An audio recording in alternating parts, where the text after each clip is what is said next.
अस्सलामुअलैकुम। लाखों करोड़ों दरूद व सलाम नबी करीम सल्लल्लाहु अलैहि वसल्लम पर। फाइनली मदीने से हम लोग निकल पड़े उम्रे के लिए, लेकिन सब दोस्तों के साथ ये फ़ैसला हुआ कि हम लोग पहले ताइफ़ जाएंगे, वहाँ से उम्रे की नीयत करेंगे। तो मेरे साथ मेरे दोस्त भी गए। हम लोग मदीने से ताइफ़ के लिए रवाना हुए। इशा की नमाज़ के बाद सब दोस्त इकट्ठे हुए हम लोग और ताइफ़ के लिए रवाना हो गए। सफ़र बहुत ही अच्छा था। रोड्स काफ़ी अच्छी बनी हुई हैं, रास्ते में मार्केट्स वगैरह भी आईं। तो दोस्तों के साथ एंजॉय करते हुए हम लोग ताइफ़ के लिए रवाना हो गए। ये रास्ते में हम लोग रुके हैं। रिंग रोड जो एक्सप्रेस वे है वहाँ पे ताइफ़ के लिए चढ़ने से पहले जो पेट्रोल पंप आता है सऊदीया में, इसको मत्ता कहते हैं पेट्रोल पंप को, वहाँ पे हम लोग रुके। अबू सुदान पेट्रोल वगैरह लिए, खाना शाना खाना था अलबेक पर हम लोग रुके हैं। इनके जो चिकन नगेट्स हैं वो बहुत टेस्टी हैं। वो सब ने अपनी अपनी डील ली है। तो अलबेक का तो सबको पता ही है। वहाँ से हम लोगों ने खाना शाना खा के हम लोग फिर ताइफ़ के लिए रवाना हो गए। ये इनकी एक्सप्रेस वे है। यही रास्ता जो है ये जद्दे के लिए भी है, मक्के के लिए भी है, और ताइफ़ का रास्ता भी इधर से ही निकलता है। तो ये रोड बहुत अच्छी है। जिस तरह हमारी लाइका मोटरवे है, सेम उसी तरह ये रोड बनी हुई है। तो ये हम लोग रात सारी सफ़र करके ये ताइफ़ पहुंच गए थे। ये सुबह जिस होटल में हम लोग ताइफ़ में ठहरे थे वहाँ के लिए, तो वहाँ से फिर हमारा प्रोग्राम बना। ताइफ़ से हम लोग अम्मा हलीमा का जो बनी साद कबीला वहाँ के लिए निकले। तो रास्ते में ये फल की दुकानें थी, बहुत खूबसूरत फल, बहुत अच्छा लगा हुआ था। शक्ल से ही लग रहा था कि बहुत टेस्टी होगा। इधर से हमने फल वगैरह लिया है। फिर अपनी मंजिल की तरफ कबीला बनी साद अम्मा हलीमा का जहाँ पे नबी करीम सल्लल्लाहु अलैहि वसल्लम रहते थे, उस गाँव की तरफ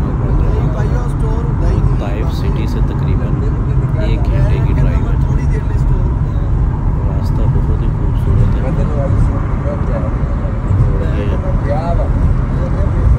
इसलिए भी ज़्यादा खूबसूरत लगता है क्योंकि यहाँ से मेरे नबी करीम सल्लल्लाहु अलैहि वसल्लम ताइफ़ का वाक़या तो आप सबने सुना ही होगा।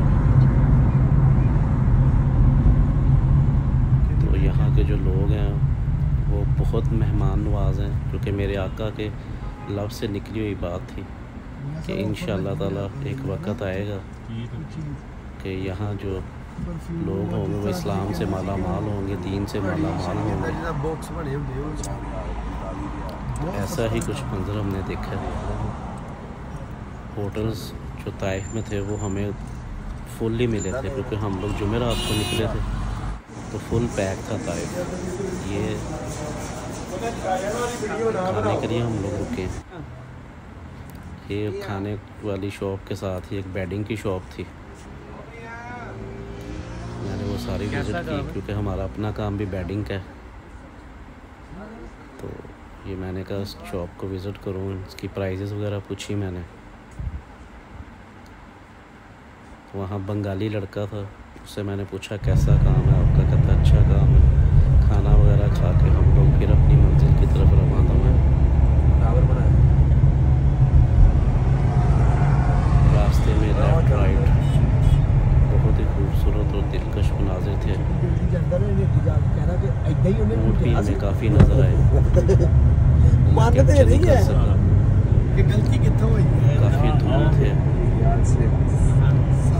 कोशिश की लेकिन वो आ नहीं सके कैमरे में।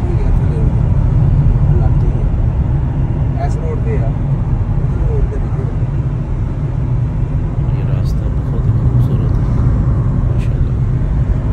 ये हम लोग कबीला बनी साद की तरफ रवाना हुए, जहाँ मेरे नबी करीम सल्लल्लाहु अलैहि वसल्लम माँ हलीमा के पास रहते थे।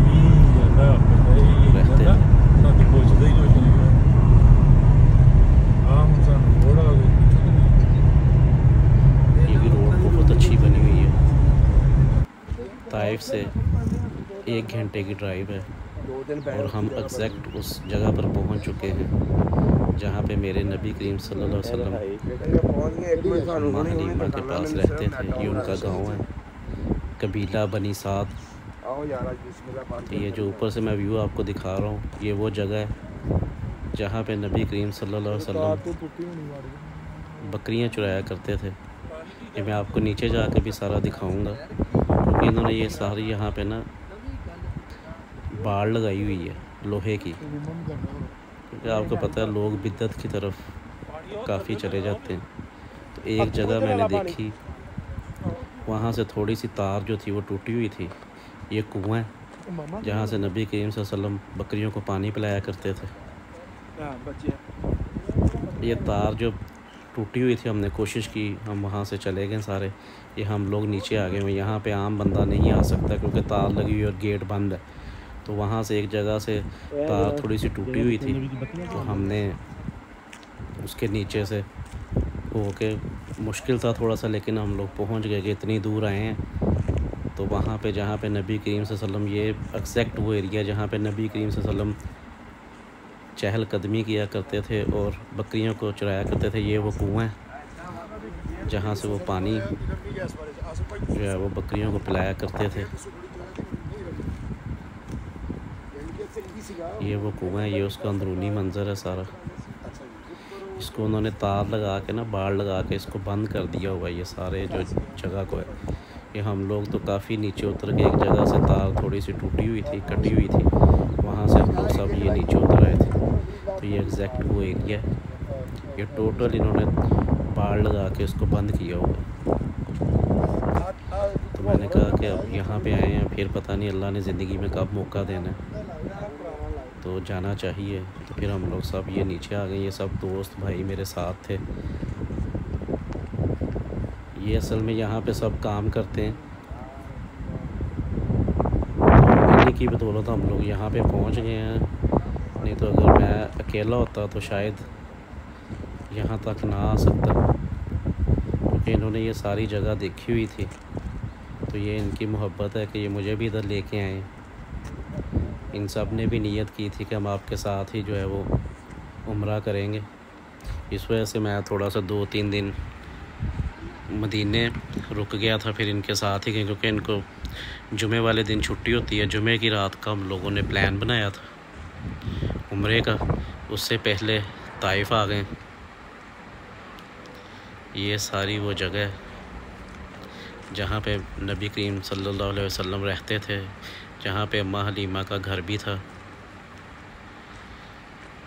इधर एक ऐसी जगह भी आएगी जहाँ पे अम्मा हलीमा का एग्जैक्ट वो जगह कहते हैं जिधर उनका घर था। वहाँ पे लोगों ने मुसल्ले वगैरह बिछाए हुए हैं, तो नवाफिल वगैरह अदा करते हैं। तो मेरे इल्म में तो ऐसी कोई बात नहीं थी कि यहाँ पे कोई नवाफिल वगैरह भी अदा करने चाहिए। तो औरतें और मर्द सब वहाँ पे अदा कर रहे थे। तो मैंने असर की नमाज़ पढ़नी थी, मैंने वहाँ पे असर की नमाज़ पढ़ी है। फिर हम लोग ताइफ वापस आ गए 1 घंटे बाद। ये ताइफ की मस्जिद है जहाँ से हमने मिकात, जहाँ पे हमने एहराम की नीयत की और एहराम बांधा। एहराम जब बांधा तो मेरे आंसू ना रुके। वो कैफियत, वो फीलिंग मैं आपको बयान नहीं कर सकता। पता नहीं अल्लाह की तरफ से एकदम मुझे कपकपी मेरे जिस्म के ऊपर तारी हुई है और मेरे आंसू ना रुके। एहराम जब मैं बांध के जैसे ही बाहर आया तो मगरिब की अज़ान हो गई। हमने वहाँ नमाज़ पढ़ी। नमाज के दौरान मेरे आंसू नहीं रुके। वो कैफियत, वो फीलिंग मैं आपको लफ्ज़ों में बयान नहीं कर सकता। ये हम लोग जैसे ही हरम में पहुँचे हैं तो इशा की जो अज़ान थी, कोशिश तो की थी कि जमात मिल जाए हमें, लेकिन जब हम जैसे ही एंटर हुए तो कारी अब्दुल सदेस साहब जो है वो इशा की जमात को जो है वो करवा रहे थे और सलाम फेरे थे। हमें जमात तो ना मिल सकी, लेकिन जैसे ही मैं एंटर हुआ फिर वही फीलिंग, वही कैफियत हुई मेरे साथ कि मेरे आंसू ना रुके। 15-20 मिनट तो ऐसा ही रहा। फिर मैंने नवाफिल वगैरह अदा किए और उम्रे की नीयत की और मैंने दुआ स्टार्ट कर दिया। ये सही के लिए मैं जा रहा हूँ। मेरा तवाफ़ कंप्लीट हो गया हुआ है। यहाँ मैंने जो है वो 2 नवाफिल पढ़े मकाम इब्राहिम के पीछे। इशा की नमाज़ पढ़नी थी वो पढ़ी है, अपने गुनाहों की माफ़ी मांगी है, दुआ की है कि अल्लाह अपने घर की हाज़िरी बार बार नसीब फरमा और अपने बच्चों के साथ, बीवी बच्चों के साथ नसीब फरमा। आमीन। तेरे ख़जाने में कोई कमी नहीं है, सब बहन भाइयों के साथ नसीब फरमा। आमीन। ये सही के लिए आ गए। यहाँ पर सही की सफ़ा मरवा, ये जो ग्रीन लाइट्स आपको नज़र आ रही है, ये जो हिस्सा होता है ये भाग कर आगे जाना होता है औरतों के लिए, तेज़ तेज़ चल के। उम्रा कंप्लीट हुआ और ये मैं आ गया हूँ दोस्त के घर ही। इनके घर के सामने अपोजिट जो आपको सामने पहाड़ी नज़र आ रही थी वो गारे हीरा थी। ये अगले दिन का मंज़र है। मैंने रुमाल लिया हुआ था सर के ऊपर, तो एक मिस्री आया तो भाई तो उन्होंने इस तरह रुमाल बांधा हुआ था, तो मैंने उनको रोका दुआने तवाफ़। मैंने कहा मेरा भी रुमाल जो है वो इसी तरीके से बांधे। तो फिर मैंने उसी तरीके से अपना रुमाल बांध लिया। मगरिब की नमाज़ मैंने ये मस्जिद अबू बकर मक्का सेंटर में बनी हुई हिल्टन में वहाँ पढ़ी। तो ऊपर से मंज़र है सारा हरम का। तो ये जो फीलिंग्स हैं, जो भी थी मेरी कैफियत, वो सारी मैंने आपके साथ बयान की है। इंशाल्लाह आपको पसंद आई होगी और अल्लाह ताला हर मुसलमान को अपने घर की ज़ियारत बार बार नसीब फरमाए। अगर आपको वीडियो पसंद आई हो तो लाइक और शेयर ज़रूर करें। अल्लाह हाफ़िज़।